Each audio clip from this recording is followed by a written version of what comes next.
Selamat siang Bapak Ibu Guru semua. Om Swastiastu. Assalamualaikum warahmatullahi wabarakatuh. Salam sejahtera, salam sehat, salam sejahtera, namo buddhaya, dan salam bahagia. Puji syukur kita panjatkan ke hadapan Tuhan Yang Maha Esa, karena berkat dan rahmat-Nya lah kita bisa berkumpul dalam kegiatan diseminasi pada hari ini tentang budaya positif di lingkungan sekolah. Saya mengucapkan terima kasih atas kesediaan Bapak Ibu Guru untuk mengikuti kegiatan ini sampai nanti selesai. Adapun tujuan dari kegiatan diseminasi ini adalah untuk berbagi informasi atau berbagi pengetahuan tentang budaya positif yang nantinya akan menimbulkan kesadaran dalam diri kita untuk bagaimana kita bisa menuntun atau membimbing anak didik kita supaya berperilaku disiplin, terutama disiplin diri, sehingga nantinya bisa menciptakan budaya positif di lingkungan sekolah. Ada beberapa materi yang akan saya sampaikan berkenaan dengan budaya positif di lingkungan sekolah.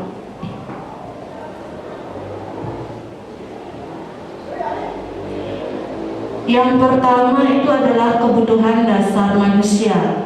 Yang kedua, teori motivasi dan penghargaan. Kemudian yang ketiga, hukuman, konsekuensi, dan restitusi. Yang keempat, posisi kontrol. Kelima, keyakinan kelas. Dan yang keenam adalah segitiga restitusi. Nah, apa saja itu? Kita akan bahas satu persatu.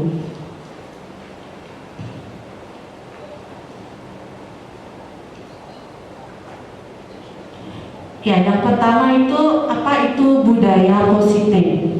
Kita tentu tahu ya, kalau budaya berarti itu adalah segala tingkah laku yang menjadi pedoman kita di mana kita berada atau di lingkungan di mana kita berada. Kemudian positif tentu hal-hal yang berbau yang baik atau mengakibatkan perbuatan yang baik. Budaya positif adalah perwujudan dari nilai-nilai atau keyakinan universal yang diterapkan di sekolah. Budaya positif diawali dengan perubahan paradigma tentang teori kontrol.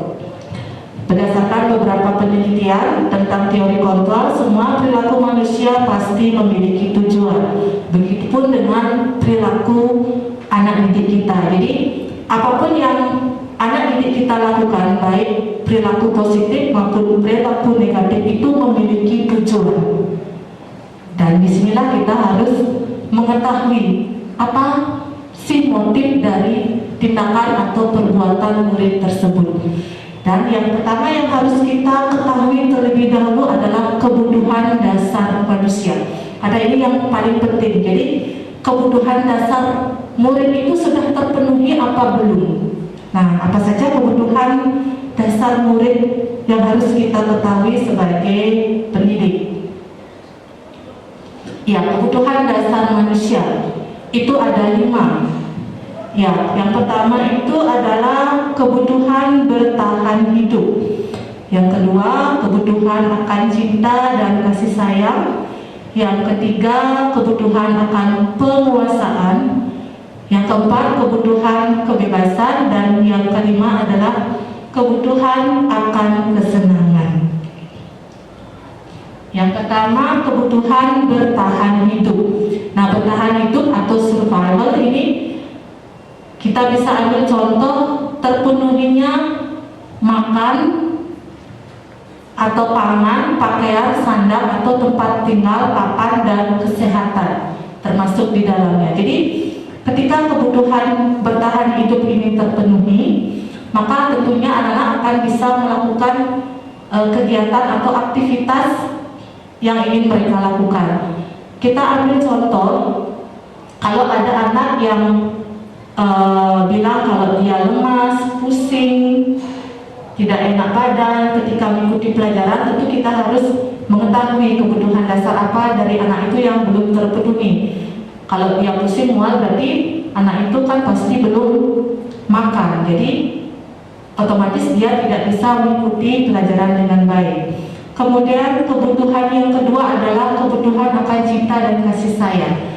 Kebutuhan akan kasih sayang ini tidak hanya dari keluarga, tetapi juga dari teman, lingkungan sekolah, dan juga masyarakat.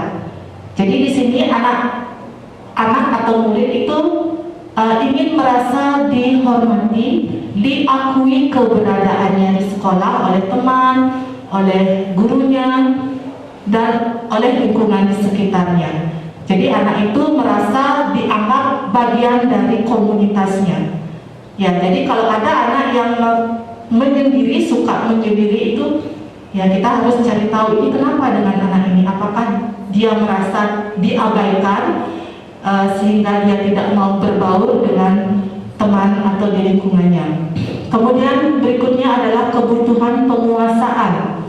Kebutuhan penguasaan di sini adalah anak itu perlu diapresiasi atau dihargai kemampuannya atau prestasinya. Contoh, ketika anak kita suruh mengerjakan sesuatu pekerjaan atau tugas di depan kelas, kemudian dia melakukannya dengan berhasil atau sukses.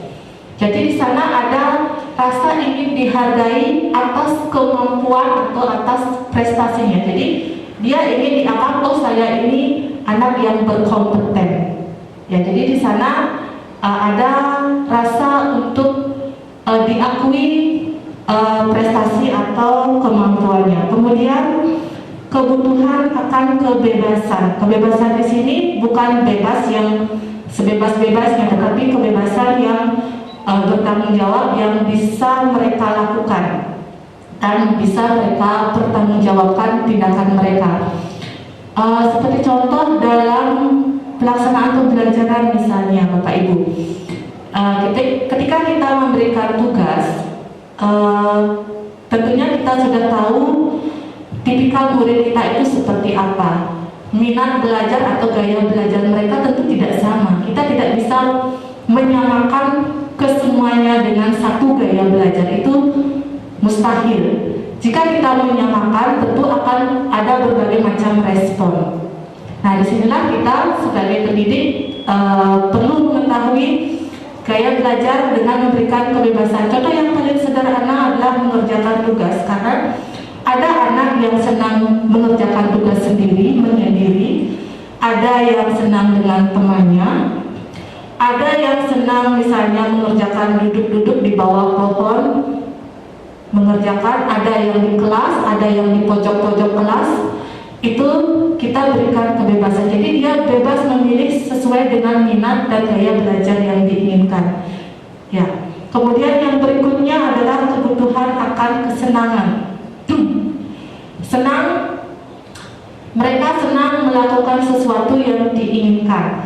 Kita ambil di contoh pembelajaran.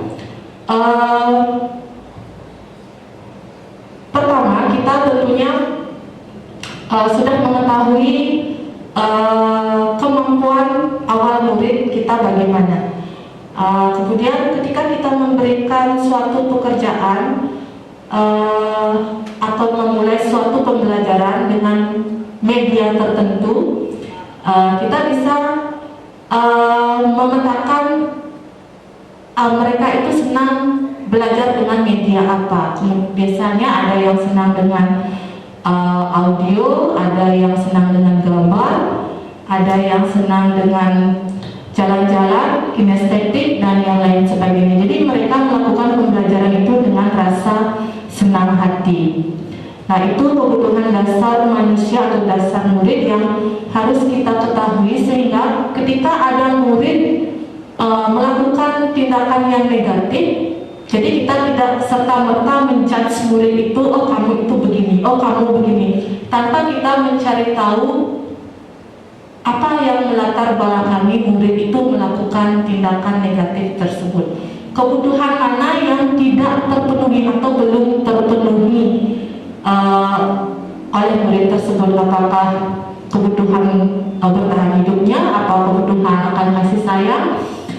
Kalau contoh kita bisa lihat kasus-kasus di sekolah, ada yang murid yang jahil, yang suka mengerjai teman. Mungkin murid itu ingin mendapat perhatian agar dia diperhatikan. Mungkin di keluarganya dia mendapatkan kekurangan atau tidak mendapatkan kasih sayang yang cukup dari keluarga, sehingga dia mencari perhatian di sekolah. Jadi kebutuhan dasar ini yang menjadi pedoman kita untuk melakukan identifikasi atas sikap-sikap murid di sekolah. Nah, jika kebutuhan ini sudah terpenuhi, tentunya ketika kita ingin melakukan suatu pembiasaan yang positif, tentu murid akan mudah menerimanya karena dia sudah tidak ada beban lagi dari 5 kebutuhan itu. Kita lanjut Bapak Ibu. Ya, setelah mengetahui apa itu 5 kebutuhan dasar manusia, berikutnya ini ada teori motivasi. 3 motivasi manusia melakukan sesuatu yang dicetuskan oleh Dale Carnegie dalam bukunya yang berjudul Restructuring School Discipline. Jadi ada 3 hal yang mendasari kenapa kita mau melakukan sesuatu, termasuk murid kita juga. Kita lihat satu persatu. Satu, untuk menghindari hukuman atau ketidaknyamanan. Jadi ini yang melatar belakangi murid atau kita sering melakukan sesuatu. Contoh, kalau murid misalnya dia harus bangun pagi-pagi untuk datang ke sekolah tepat waktu. Tujuannya untuk menghindari hukuman, karena kalau dia telat dia akan mendapatkan sanksi. Ya, itu alasannya. Kalau kita juga begitu ya mungkin.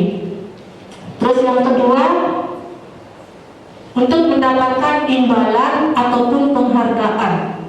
Jadi melakukan sesuatu orientasinya itu adalah untuk penghargaan ataupun imbalan. Contoh murid, ketika kita meminta untuk melakukan sesuatu di kelas, mungkin dengan dari dirinya sendiri itu tidak mau, tetapi ketika kita mengucapkan, ayo anak-anak siapa yang bisa, kalau ada yang bisa saya berikan ini, atau saya berikan nilai plus. Ya, ketika ada yang angkat tangan, cenderungnya mereka mau melakukan atau mau menjawab pertanyaan itu karena ada iming-iming imbalan atau penghargaan. Jadi tidak selamanya penghargaan itu berdampak positif kepada anak. Yang ketiga itu motivasi untuk menjadi orang yang mereka inginkan sesuai dengan nilai-nilai yang diyakininya. Maksudnya di sini, ketika anak melakukan sesuatu itu berasal dari dalam hati, berasal dari nilai-nilai yang sudah diyakininya.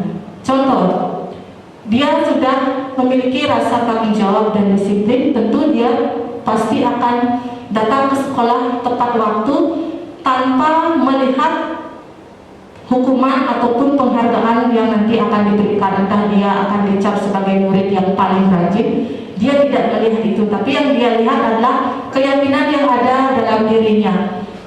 Ada keyakinan untuk menghargai diri sendiri.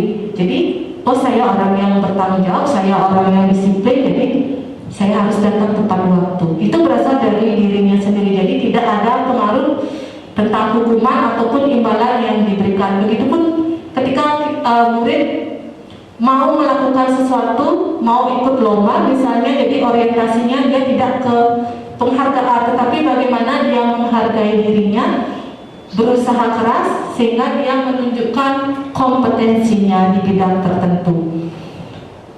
Kita lanjut lagi.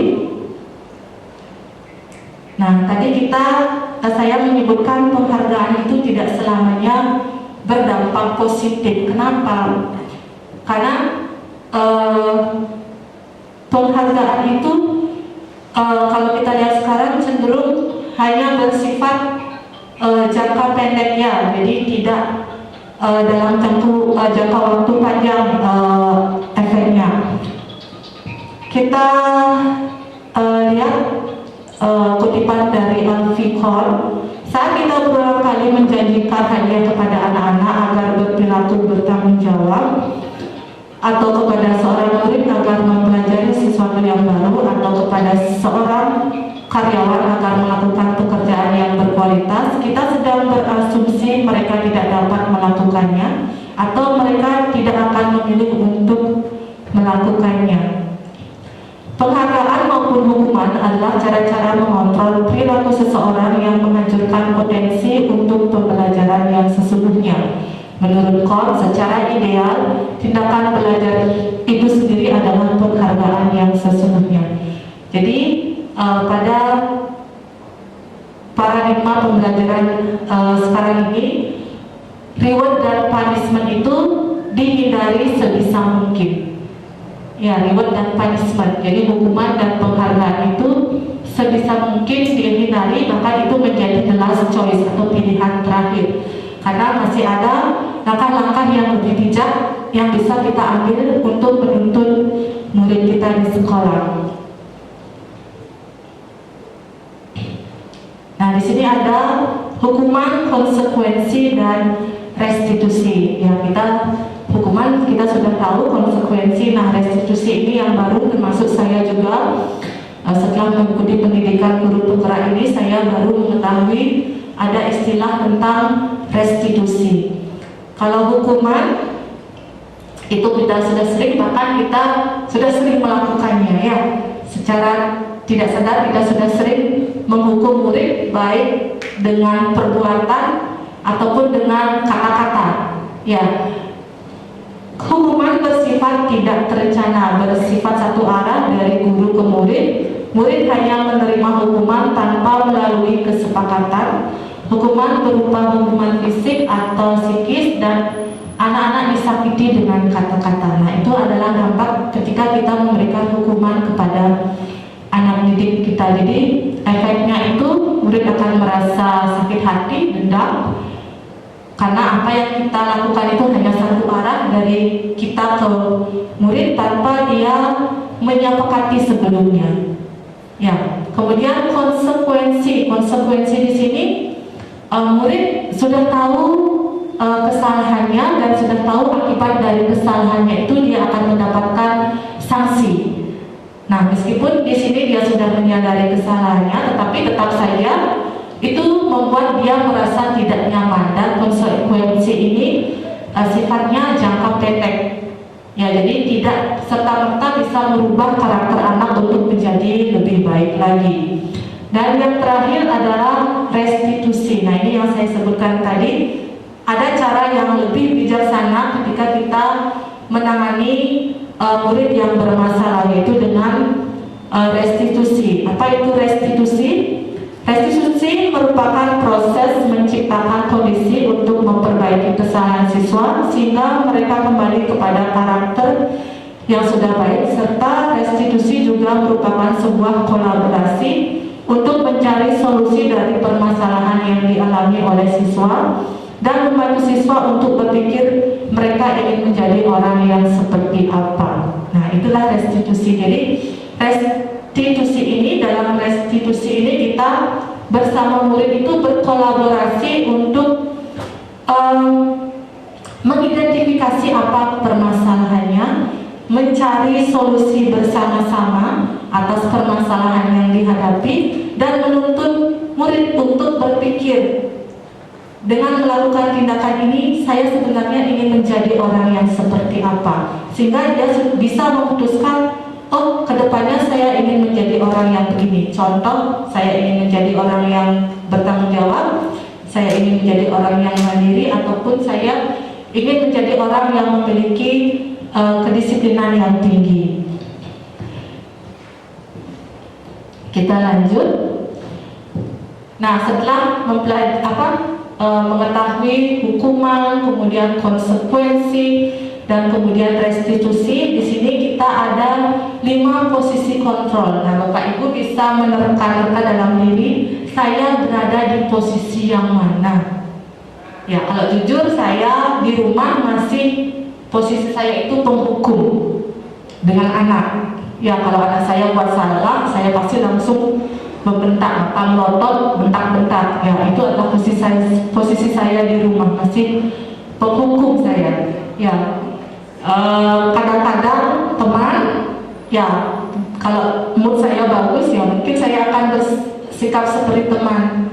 Ya tapi kalau sudah moodnya jelek, ya langsung bentakan yang mereka dapatkan. Jadi efeknya ya membuat anak itu menjadi takut, menjadi kecewa dan bahkan lebih marah dari sebelumnya. Nah ada 5 posisi kontrol. Yang pertama itu adalah posisi sebagai penghukum. Ciri-cirinya itu adalah nada suara tinggi, mata melotot, jari-jari menunjuk dan menghardik. Hasilnya akan membuat orang yang kita marahi itu dendam ataupun sakit hati. Itu sudah pasti. Kemudian posisi yang kedua itu adalah pembuat rasa bersalah. Ya, kalau yang ini kadang-kadang saya juga sering melakukannya ini di kelas dengan anak didik saya. Ketika mereka tidak membawa sesuatu, disuruh membawa ini tetapi tidak mau, ya mungkin saya akan masang tampang memelas ya, kamu kok gini, kok nggak bawa, ya. Jadi pembuat rasa bersalah itu suaranya lembut, wajah memelas. Hasilnya murid akan merasa bersalah dan menganggap bahwa dirinya itu tidak mampu melakukan sesuatu atau tidak mampu membahagiakan orang lain. Kemudian yang ketiga, posisi sebagai teman.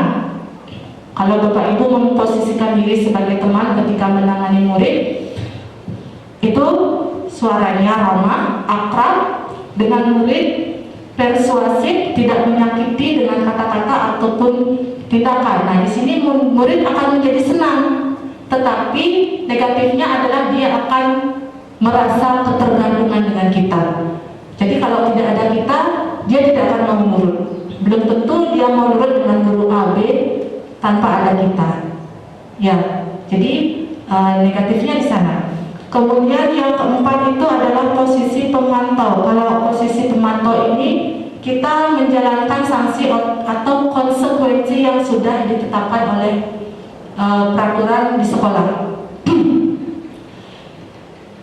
Cirinya itu nada suara datar, selalu mengawasi dengan konsekuensi atau peraturan, dan hasilnya murid memahami konsekuensi atau sanksi yang akan dia terima ketika melakukan suatu kesalahan, namun tetap membuat mereka tidak nyaman.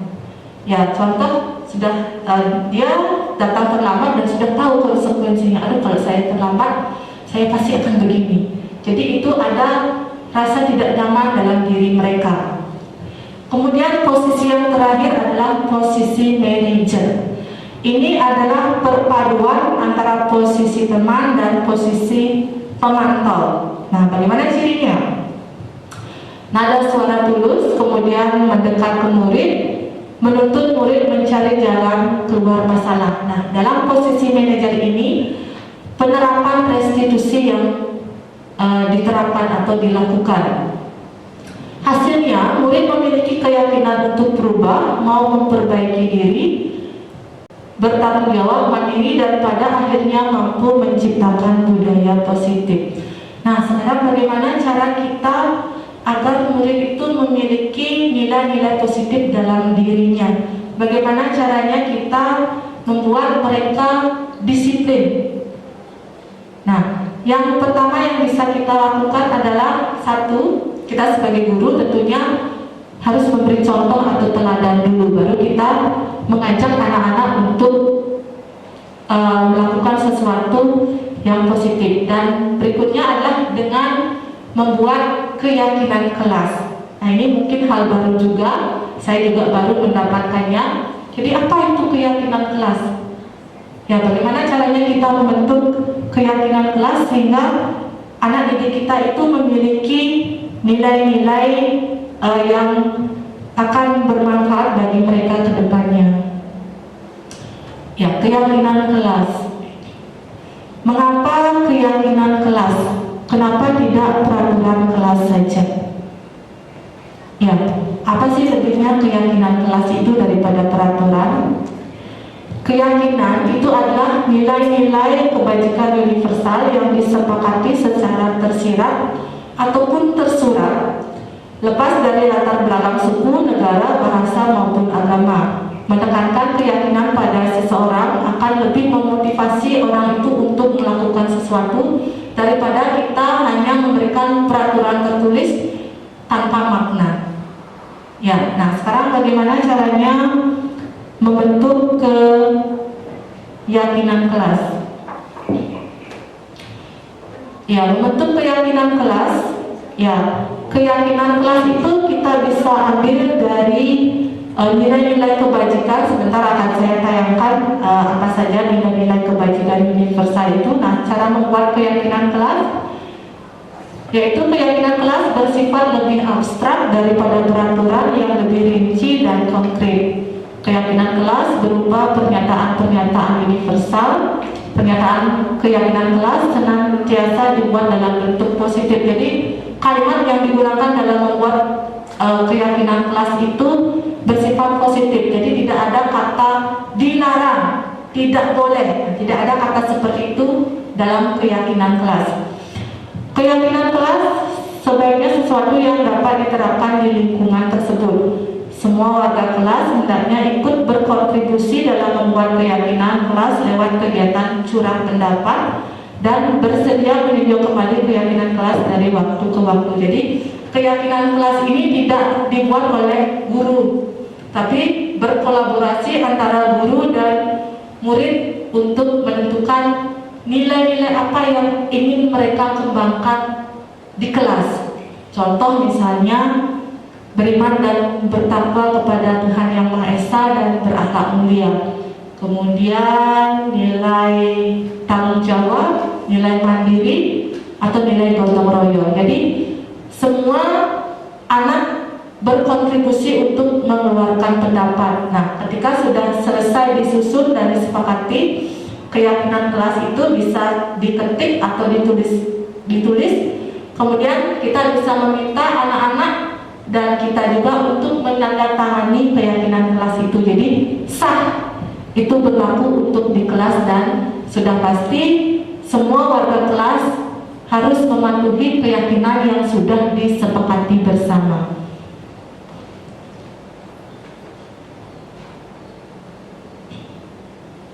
Nah, ini dia nilai-nilai kebajikan yang bisa Bapak Ibu gunakan dalam membentuk keyakinan kelas. Itu ada di sini saya tayangkan 5 jenis nilai-nilai kebajikan. Yang pertama itu adalah profil pelajar Pancasila yang sudah kita terapkan untuk kurikulum merdeka.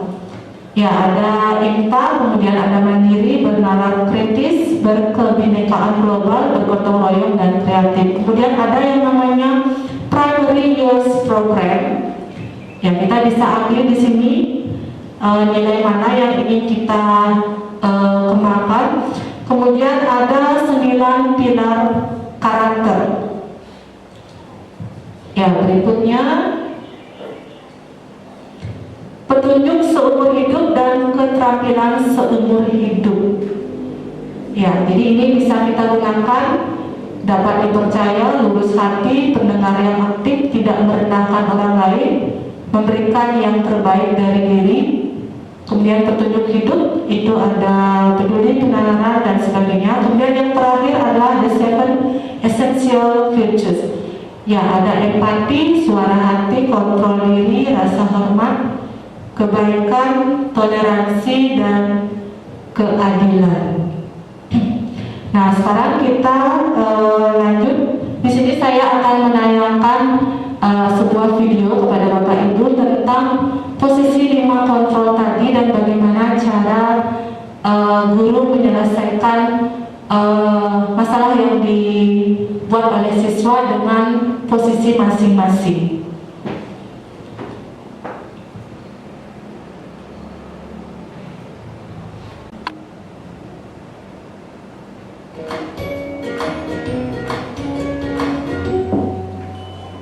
Salam bahagia Ibu dan Bapak guru hebat. Dalam penerapan disiplin positif restitusi, Salah satu program yang dikembangkan adalah 5 posisi kontrol.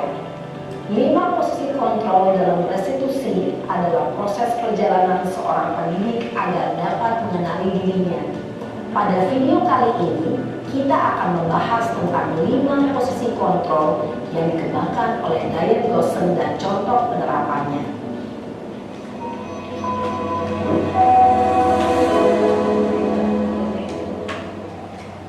Lima posisi kontrol itu adalah: 1. Posisi penghukum. 2. Posisi pembuat merasa bersalah. 3. Posisi teman. 4. Posisi pemantau atau monitor. Dan 5. Posisi manajer. Untuk lebih memahami kelima posisi tersebut, mari kita saksikan kasus Naren yang terlambat hadir 20 menit di sekolah dan melihat bagaimana kelima posisi kontrol dalam menghadapi masalah tersebut.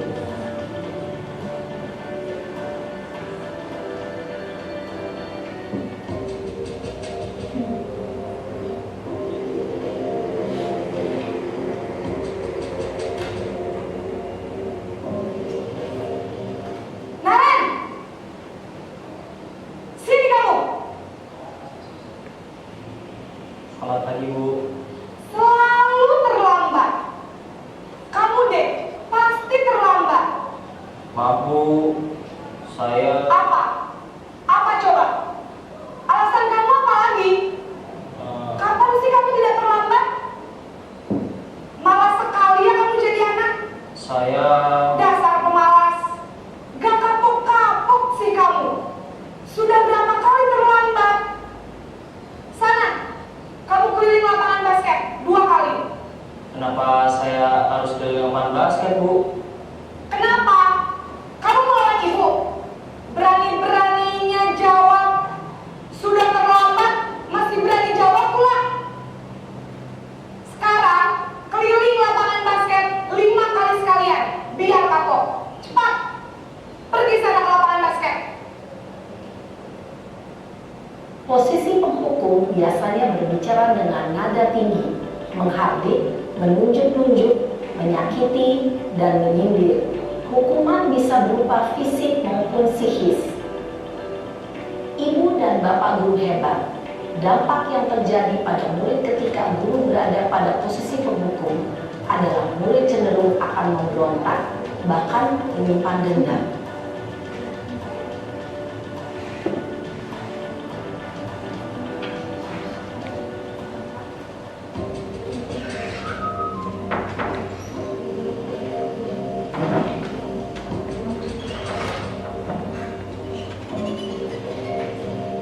Naren!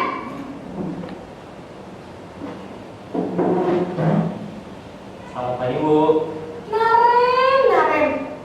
Kamu kenapa terlambat lagi, nak? Ya Tuhan, Naren. Kamu senang ya bikin ibu susah ya? Kalau kamu terlambat lagi, nanti ibu yang ditegur bapak kepala sekolah, nak. Disangka ibu tidak bisa membina kamu. Duh, gimana ini? Maaf, Bu. Duh, Gusti Naren. Kamu suka ya kalau ibu ditegur bapak kepala sekolah? Terus, sekarang ibu harus tulis apa yang di buku absen? Ini kamu sudah sering terlambat loh. Ibu harus apa coba? Maaf, Bu. Maaf sekali. Ya sudah, lain kali jangan bikin ibu susah lagi ya nak ya. Ibu tidak akan kuat lagi kalau kamu gini terus. Bisa jantungan kalau ibu ditegur bapak kepala sekolah. Sana cepat kelas. Maaf ya, Bu. Maaf sekali. Posisi pembuat rasa bersalah berbicara dengan nada tenang, cenderung lembut, namun kata-kata yang diutarakan membuat murid merasa menjadi orang yang gagal, memandang buruk dirinya sendiri, merasa tidak berharga, dan tidak sanggup membahagiakan orang lain. Ketika guru mengambil posisi pembuat rasa bersalah, murid akan menganggap dirinya yang bersalah dan ia akan menyimpan emosi negatif tersebut dalam dirinya.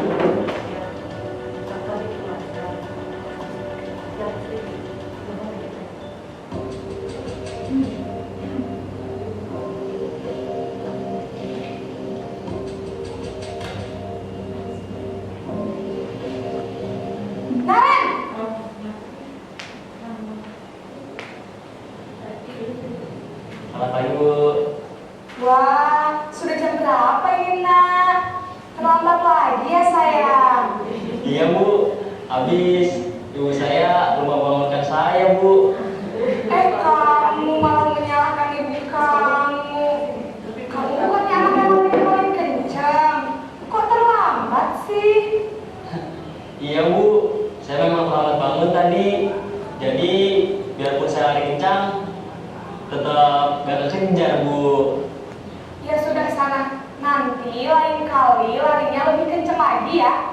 Biar gak terlambat lagi. Bikin seneng ibu. Demi ibu. Bisa kan? Bisa lah Bu. Ya sudah sana masuk kelas. Ibu beresin urusan absen kamu.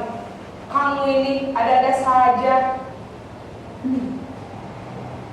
Dalam posisi teman, guru berbicara dengan nada suara ramah, akrab, cenderung bersenda gurau untuk menjaga suasana tetap santai. Murid akan merasa senang, aman, dan akrab dengan guru. Identitas yang tercipta adalah identitas sukses atau berhasil. Namun, perlu diingat, karena ini masih dorongan eksternal, maka ada faktor ketergantungan dari murid kepada orang tertentu. Di sini, guru absennya, sehingga di lain waktu, murid bisa berperilaku baik, namun hanya pada orang-orang tertentu saja.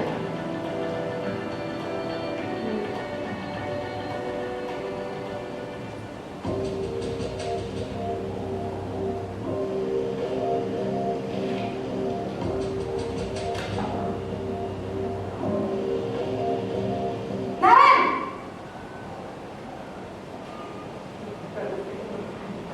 Selamat pagi Bu. Naren, apa peraturan sekolah kita tentang jam berapa kita harus masuk sekolah, nak? Kita harus di sekolah jam 7 Bu. Iya betul, sekarang sudah jam 7.20. Naren sudah tahu konsekuensinya jika terlambat hadir. Paham Bu, saya harus tinggal kelas pas jam istirahat selama 20 menit. Iya benar, konsekuensinya demikian. Jadi nanti jam 9.30 pas istirahat, kamu harus tinggal di kelas, kerjakan tugas tambahan untuk ketertinggalan kamu, ya? Baik Bu. Posisi pemantau mengandalkan penghitungan atau data untuk mengontrol murid. Guru mengarahkan murid berdasarkan peraturan dan konsekuensi. Seorang pemantau menunjukkan bahasa tubuh dan ekspresi wajah yang datar dan cenderung formal.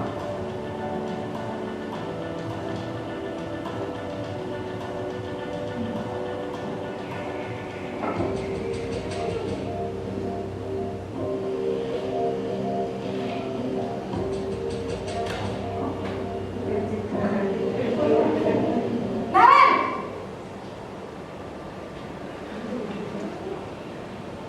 Selamat pagi Bu. Selamat pagi, Naren. Maaf Bu, saya terlambat. Iya, sekolah masuknya jam 7, sekarang sudah jam 7.20. Jadi sekarang bagaimana ini, Naren? Maaf Bu, saya lupa setel alarm saya semalam. Baiklah, menurut kamu, keyakinan sekolah yang mana yang perlu kamu tingkatkan? Menghargai diri sendiri dan orang lain mungkin ya Bu. Setuju. Jadi, apakah Naren meyakini prinsip saling menghormati tersebut? Iya Bu, saya meyakininya. Apakah Naren bersedia memperbaiki masalah keterlambatan ini? Bersedia Bu. Bagaimana kamu akan perbaiki masalah keterlambatan ini? Saya akan coba untuk tidak lupa menyetel alarm saya Bu. Baik, kalau Naren lupa menyetel alarm di rumah, ada orang yang kira-kira bisa bantu mengingatkan tidak? Ada Bu, kakak saya, Kak Emma. Ada lagi selain Kak Emma? Selain Kak Emma, ada ibu saya. Baik, jadi yang mengingatkan Naren adalah Kak Emma dan ibu kamu ya? Kira-kira akan mulai setel alarm kapan nih, Naren? Setelah pulang sekolah, akan segera saya lakukan. Baik, jadi Naren akan setel alarm untuk bangun besok pagi dan akan diingatkan oleh kakak dan ibunda Naren ya.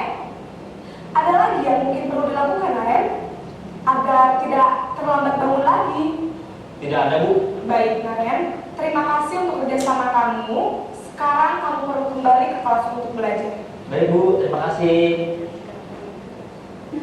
Posisi manajer adalah posisi kontrol yang disarankan untuk membimbing murid memiliki sikap disiplin yang positif, yaitu murid yang mandiri, bertanggung jawab, dan dapat memecahkan masalah.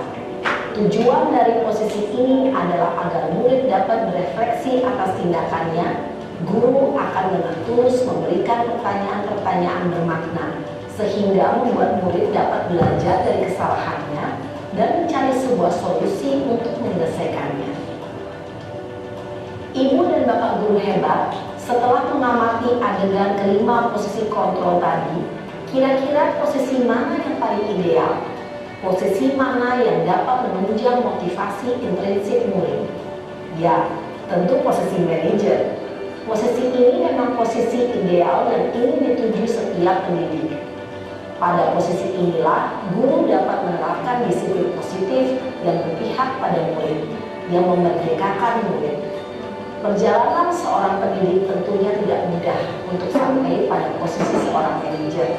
Namun, tujuan kita pasti, yaitu menciptakan murid-murid yang mandiri, merdeka, dan bertanggung jawab. Semoga penggambaran 5 posisi kontrol yang telah diperlihatkan ini dapat menjadi ajang refleksi bagi kita semua, agar dapat terus mengasah dan menerapkan disiplin positif yang memerdekakan murid. Mari terus berlatih dan bersemangat. Selamat menerapkan. Salam dan bahagia, Ibu dan Bapak guru hebat. Ya, itu tadi tayangan 5 posisi kontrol dalam menangani kasus atau tindakan yang dilakukan oleh siswa. Dan Bapak Ibu bisa lihat tadi posisi mana yang paling ideal yang bisa kita terapkan di sekolah, yaitu posisi manajer, ya. Karena posisi manajer ini di samping kita bisa menuntun murid untuk memperbaiki kesalahannya, murid juga bisa berefleksi atas tindakan atau kesalahan yang diperbuat, sehingga dia mulai berpikir hal apa yang harus dia perbaiki dari dalam dirinya. Jadi di sini dia akan membuat komitmen untuk berubah menjadi yang lebih baik dengan nilai-nilai keyakinan yang diyakininya. Misalnya dia ingin menjadi orang yang lebih bertanggung jawab, ingin menjadi orang yang mandiri, ataupun ingin menjadi orang yang memiliki disiplin positif. Nah, menurut Bapak Ibu sendiri, dari kelima posisi kontrol itu, Bapak Ibu masih berada di posisi yang mana? Ada yang bisa memberikan tanggapan?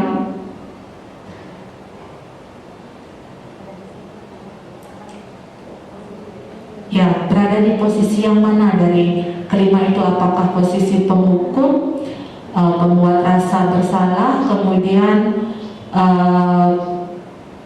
teman, kemudian pemantau, dan yang terakhir manajer? Iya, Ibu Sri.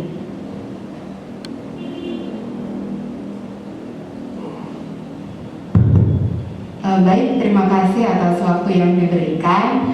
Setelah menonton video tersebut, sepertinya saya harus berefleksi terhadap diri saya sendiri. Sejauh ini sepertinya saya bukan guru yang baik, bukan guru yang ideal, karena masih beberapa sih, masih gabungan, tetapi dominannya sepertinya saya masih penghukum. Masih penghukum, mungkin akan berusaha belajar untuk bisa menjadi pada posisi manajer. Terima kasih. Iya, terima kasih Ibu Sri. Ya, saya sendiri setelah mendapatkan materi ini sempat merenung dan merefleksi bahwa selama ini apa yang saya lakukan terhadap anak didik saya itu masih jauh dari sempurna. Meskipun saya selama menjadi pendidik itu belum pernah memberikan hukuman fisik, ya, belum pernah. Jadi apakah itu mencubit, menyentil, itu saya tidak pernah. Hanya saja mungkin kata-kata, iya, ya, karena secara tidak sadar kita mengeluarkan kata-kata yang justru tampak menyakiti hati murid. Jadi bukannya membantu murid mencari solusi atas tindakan atau kesalahan yang telah dia perbuat, kita malah menambah bebannya. Nah, kemudian setelah saya mempelajari restitusi ini, posisi kontrol yang paling ideal itu manajer. Ketika saya mendapatkan satu permasalahan yang saya pikir saya sebagai guru bisa menanganinya, saya sharing sedikit bersama Bapak Ibu. Jadi saya punya anak didik satu, kebetulan saya wali kelasnya. Anak didik saya ini sudah 3 kali berturut-turut itu tidak mengikuti pelajaran olahraga yang diajar oleh Ibu Dayu Atta. Kemudian Ibu Dayu melapor ke saya bahwa anak ini namanya Bagus ini 3 kali berturut-turut tidak ikut pelajaran dengan alasan tidak membawa seragam. Nah, atas kasus ini saya tidak sampai ke BK atau ke yang lain karena saya pikir saya mencoba menerapkan restitusi ini kepada anak tersebut. Dan bagaimana hasilnya? Jadi pertama saya lakukan pendekatan karena kebetulan mungkin secara di luar sekolah saya mengenal orang tuanya, jadi saya sedikit tahu latar belakang anak ini. Jadi pertama saya tidak langsung menyalahkan seperti biasa. Biasanya kita kan, kok kamu nggak bawa, kok gini-gini. Jadi saya tanya bagaimana atau kondisi di rumahnya bagaimana. Kok terakhir dia memakai baju seragam olahraga itu hari Jumat. Sabtu Minggu itu kenapa sampai tidak dicuci? Kenapa sampai tidak ada yang menyuci atau menyetrika bajunya sehingga ketika hari Senin dapat pelajaran olahraga dia tidak membawa seragam. Kemudian dia mulai bercerita. Ya, jadi yang pertama saya lakukan itu adalah membuka agar anak mau terbuka dengan permasalahannya sendiri. Kemudian dia mengakui kesalahannya, apa yang sudah dia lakukan itu salah. Kemudian dia juga sempat berbicara ketus ketika dia diperingati oleh guru yang bersangkutan. Jadi dia sudah menyadari kesalahannya. Kemudian dia berkomitmen karena orang tuanya sama-sama sibuk bekerja. Kemudian saya meminta dia untuk berkomitmen, sekarang apa yang bisa kamu lakukan agar kamu bisa membawa baju olahraga tiap hari Senin. Ya, jadi dia mulai berpikir, karena bapak ibu saya sibuk, akhirnya dia, saya mau belajar mandiri Bu, mencuci sendiri. Kalau menyetrika saya belum bisa, mungkin saya bisa minta tolong mama hari Minggu untuk menyetrika. Yang penting saya nyuci bajunya dulu. Nah, dia berkata begitu dan saya berikan motivasi, berikan penguatan, dan akhirnya sampai sekarang belum ada laporan lagi bahwa anak ini tidak ikut olahraga gara-gara tidak membawa seragam. Begitu Bapak Ibu. Kemudian kita lanjut ke materi yang terakhir tentang restitusi. Ya, tadi disebutkan bahwa restitusi itu adalah pengkondisian di mana kita berkolaborasi bersama siswa untuk sama-sama memecahkan masalah, kemudian memberikan solusi dan menuntun mereka untuk mencari jati dirinya. Nah, di sini ada segitiga restitusi. Ya, langkah-langkah atau tahapan-tahapan yang kita lakukan dalam menuntun murid yang mengalami permasalahan. Ada 3 cara, yaitu yang pertama adalah menstabilkan identitas, yang kedua validasi tindakan yang salah, dan yang ketiga menanyakan keyakinan. Nah, dilihat dari gambar segitiga restitusi itu, yang mendatar itu adalah menstabilkan identitas. Jadi di sini kita menekankan pada bahwa kesalahan yang diperbuat itu bukan dia saja yang pernah melakukan kesalahan. Kemudian naik ke atas itu ada validasi tindakan yang salah. Jadi kita bisa menanyakan alasan dibalik tindakannya tersebut. Nah tadi berhubungan dengan kebutuhan dasar murid, disinilah kita harus menggali kebutuhan yang mana yang tidak terpenuhi dari anak tersebut sehingga dia melakukan tindakan yang negatif.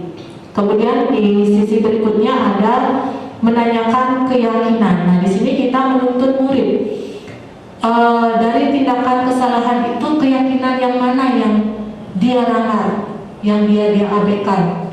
Dan setelah itu kita tanyakan kembali, kemudian keyakinan apa yang diyakininya yang bisa merubah karakternya menjadi orang yang lebih baik lagi. Ya, di sini ada penjelasan tentang ketiga tahapan segitiga restitusi. Yang pertama itu menstabilkan identitas. Ya, jadi di sini kita mengubah anak dari yang gagal karena melakukan kesalahan menjadi orang yang sukses. Kita bisa membantu anak dengan menanyakan pertanyaan seperti berbuat salah itu tidak apa-apa, karena setiap orang pasti pernah berbuat kesalahan, baik sengaja ataupun tidak disengaja. Kemudian tidak ada manusia yang sempurna.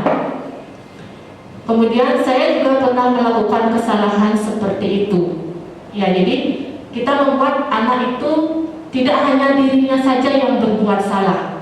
Ya, itu maksudnya menstabilkan identitas. Kemudian, kita bisa menyelesaikan masalah yang sedang kamu hadapi. Kemudian berikutnya, tahapan berikutnya adalah validasi tindakan yang salah. Setiap tindakan kita dilakukan dengan suatu tujuan, yaitu memenuhi kebutuhan dasar.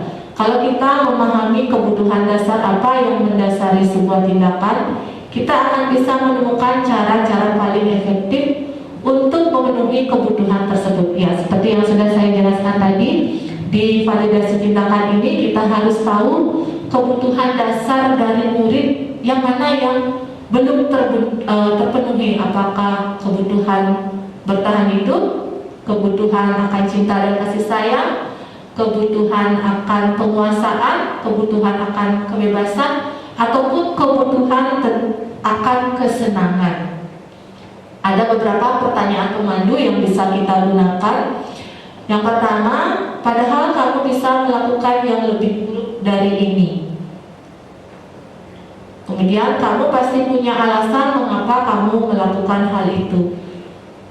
Terus, kamu patut bangga pada dirimu sendiri karena kamu telah melindungi sesuatu yang penting buat kamu. Jadi ini tergantung dari masalah yang dia buat ya. Jadi masih ada lagi pertanyaan pemandu yang mungkin bisa kita gunakan untuk menggali informasi dari si anak sehingga kita mengetahui kebutuhan mana yang tidak terpenuhi. Kemudian kita bisa mencari cara yang efektif untuk membantu mereka mencari solusi. Kemudian yang terakhir adalah menanyakan keyakinan.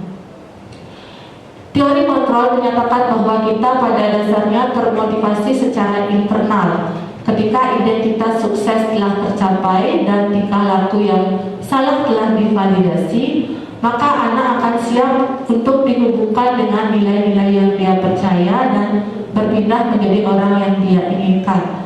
Pertanyaan pemandu yang bisa kita gunakan adalah apa yang kita percaya sebagai kelas atau keluarga. Kalau permasalahannya ini mungkin antara wali kelas dan muridnya. Kemudian apa nilai-nilai umum yang telah kita sepakati. Kemudian apa bayangan kita tentang kelas yang ideal. Dan yang terakhir, kamu mau jadi orang yang seperti apa. Jadi di sini guru mengarahkan atau menuntun anak itu supaya dia berpikir nilai-nilai apa yang sudah disepakati sebelumnya dan itu yang dilanggar oleh dia, dan kedepannya dia harus bagaimana.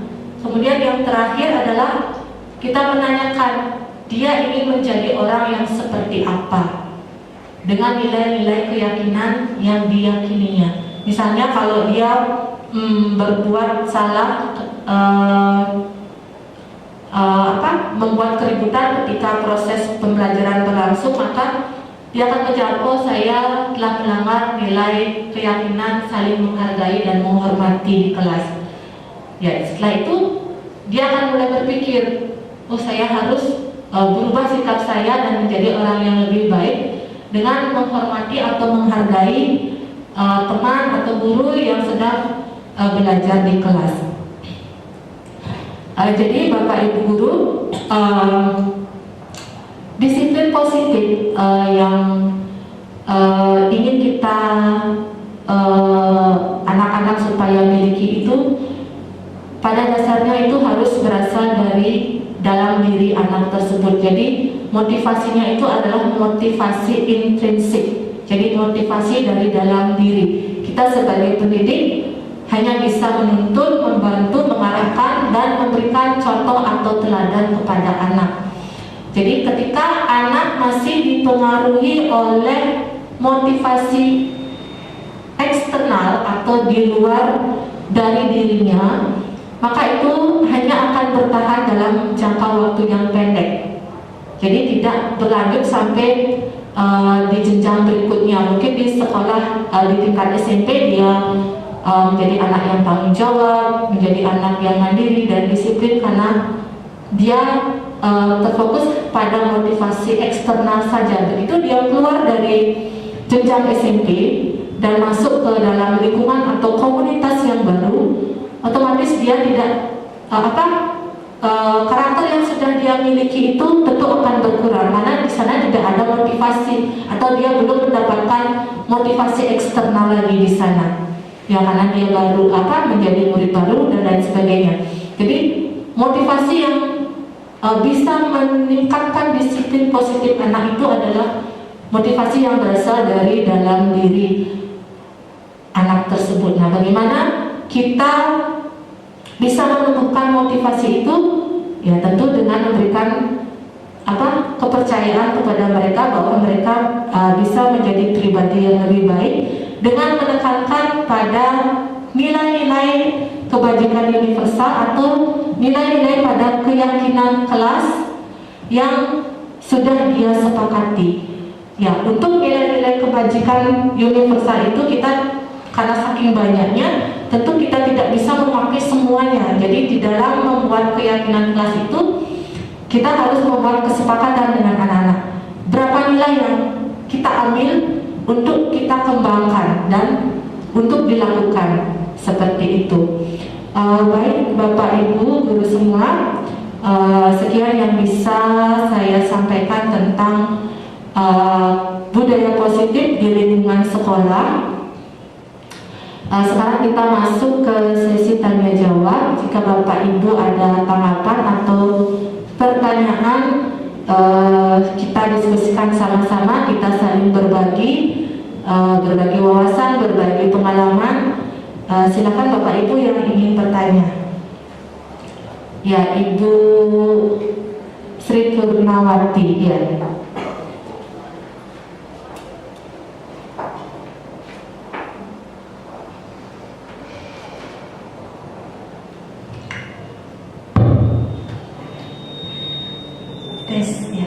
Baik, terima kasih atas waktu yang telah diberikan kepada saya. Di sini saya ada pertanyaan terkait segitiga restitusi tadi yang sudah dijelaskan. Nah, pertanyaan saya, Bu Yani, apakah segitiga restitusi tersebut hanya bisa diterapkan untuk siswa saja? Apakah bisa diterapkan untuk pendidik juga? Sekian, terima kasih. Iya, terima kasih pertanyaannya Ibu.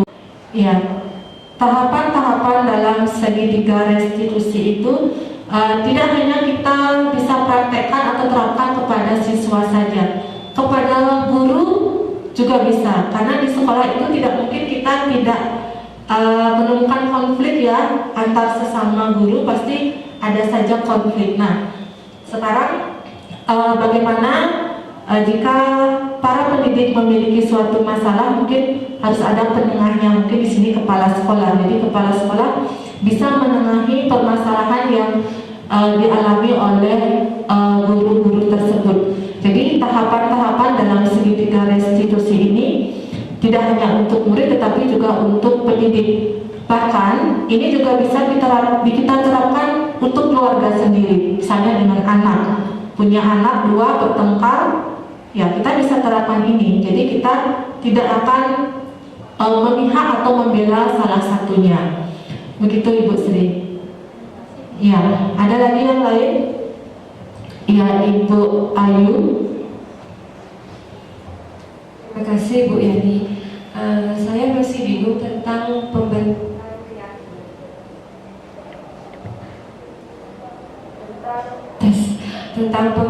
keyakinan. Apakah membentuk keyakinan kelas itu dikoordinir oleh wali kelas atau semua guru mapel yang membuat keyakinan kelas? Terima kasih. Ya, terima kasih Bu Ayu. Untuk membentuk keyakinan kelas, kalau untuk di kelas, misalnya saya wali kelas 7B, kemudian saya membentuk keyakinan kelas untuk disepakati oleh semua anak di kelas. Jadi saya bisa membuat. Nah, ketika posisi saya sebagai guru mata pelajaran, saya juga bisa membuat keyakinan kelas dengan mereka. Jadi keyakinan kelas saya itu berkaitan dengan proses pembelajaran yang berlangsung pada saat itu. Misalnya kita bisa berikan mereka sticky note, kemudian mereka kita minta, oke anak-anak kita buat keyakinan kelas.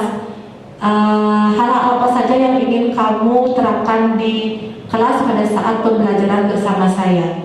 Misalnya contoh, masuk kelas tepat waktu, kemudian menghargai atau menghormati teman yang sedang berbicara, meminta izin kepada guru ketika ingin pergi ke toilet dan lain sebagainya. Jadi keyakinan kelas itu tidak mutlak hanya harus wali kelas saja yang membuat. Jadi guru mata pelajaran pun bisa membuat keyakinan kelas bersama anak didiknya pada saat dia melakukan proses pembelajaran. Begitu Ibu Ayu, bagaimana? Ya, terima kasih. Ada lagi? Ya, Ibu Dayu.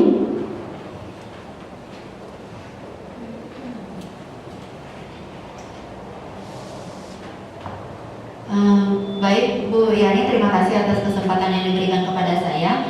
Masih terkait dengan keyakinan kelas seperti yang ditanyakan oleh Ibu Ayu tadi. Nah, di dalam bentuk keyakinan kelas tersebut, apakah kita harus memasukkan semua nilai-nilai kebajikan ataukah kita boleh memilihnya? Terima kasih. Ya, dalam bentuk keyakinan kelas kita bisa memilih nilai-nilai kebajikan apa yang kita munculkan berdasarkan kesepakatan dengan anak-anak. Jadi ketika kita melakukan curah pendapat, kita bisa meminta anak-anak untuk menuliskan keyakinan, nilai-nilai keyakinan yang mana yang ingin mereka kembangkan, kemudian kita kumpulkan dan kita bisa cari yang terbanyak muncul. Ya, itu kita buatkan kalimat-kalimat keyakinan. Misalnya yang muncul adalah beriman dan bertakwa kepada Tuhan yang Maha Esa dan berakhlak mulia. Jadi itu sudah dapat satu nilai keyakinan. Kemudian yang muncul mungkin yang banyak tanggung jawab. Ya, itu kita ambil mungkin 4 sampai 5 saja sudah cukup, karena kalau saking banyaknya mungkin kita tidak bisa menerapkannya. Jadi 5 nilai atau 5 karakter saja sudah cukup untuk dikembangkan oleh anak. Jadi begitu. Jadi kita bisa memilih berdasarkan kesepakatan dengan anak didik. Jadi nilai-nilai itu bukan dari kita, tetapi bersama-sama duduk nilai apa yang ingin kita kembangkan, begitu. Ya, terima kasih Bu Dayu. Ya, masih ada lagi yang ingin bertanya? Ya, Ibu Mediana.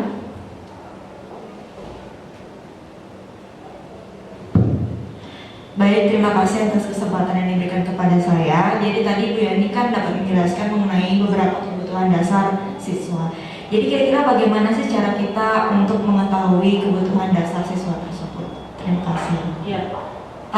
Bagaimana cara kita mengetahui kebutuhan dasar murid atau kebutuhan dasar anak didik kita? Yang pertama mungkin kita bisa memberikan instrumen berupa kuesioner. Ya, biasanya ini di awal biasanya guru BK sudah untuk kepentingan BK itu sudah membuat kuesioner. Jadi di sana dia sudah tahu kebutuhan apa yang dimiliki oleh siswa. Nah, kita sebagai guru atau pendidik yang lainnya juga bisa membuatkan mereka kuesioner. Jadi di sana bisa kuesioner itu bisa mencakup atau kita buatkan beberapa pertanyaan yang mencakup 5 kebutuhan dasar murid. Kemudian berikutnya kita juga bisa melakukan observasi. Ya, observasi di kelas kita berikan, kita buat lembar observasi. Jadi kita bisa memperhatikan tingkah laku anak. Oh, kalau anak ini begini, kemungkinan apa yang kurang dari anak tersebut. Begitu. Jadi pertama kita bisa membuatkan instrumen berupa kuesioner untuk memetakan kebutuhan dasar murid. Yang kedua, kita bisa melakukan observasi dengan menggunakan lembar observasi. Demikian. Ya, ada lagi Bapak Ibu? Oke, tidak ada, cukup. Baik, terima kasih banyak atas perhatian dan kesediaan Bapak Ibu untuk mengikuti kegiatan ini dari awal sampai akhir. Semoga apa yang saya sampaikan hari ini bisa bermanfaat untuk kita semua dan menjadikan kita menjadi pendidik yang lebih baik, yang selalu mengedepankan murid dan fokus kita kepada murid dan murid. Ya, akhir kata saya tutup dengan Pramusanti. Om Santi Santi Om. Wassalamualaikum warahmatullahi wabarakatuh. Salam sejahtera, salam bahagia.